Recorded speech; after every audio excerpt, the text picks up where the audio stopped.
Tips to talking with a guy that reappears in your life. 1. Don't be passive-aggressive. Being passive-aggressive won't get you anywhere. 2. Genuine. Being genuine in how you text him is a thing that will make the relationship grow. 3. Take it slow. Remember to breathe and take it slow so that it don't turn disastrous fastly. 4. Make them your friend first, romance later. It's important to be friends first because any romance needs to have a friendship base. 5. Wait for him to make the first moves. If he really want to be close to you, wait for him to make the first moves.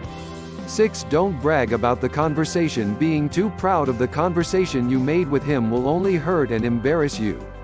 7. Keep it floating. A good relationship needs to have the base of a good communication. If you want that progress, you need to keep the conversation going. Signs of a guy that wants you back through text. You already know how to handle him, but do you really know his true intention?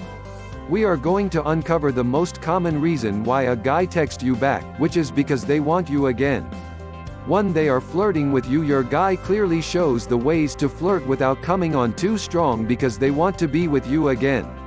2. They text you eagerly. This means they double text you and also reply fast to show that they like talking with you.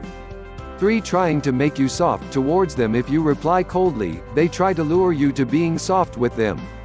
4. Wanting to hang out in real life. They want to take things outside of the texting world. Hanging out with you will be constantly proposed by them. It is not unusual to see that a guy who disappears from your life suddenly pops back in through a simple text. But it should not be taken lightly. Matter of fact, what you should do is use what to do when a guy texts you after a long time.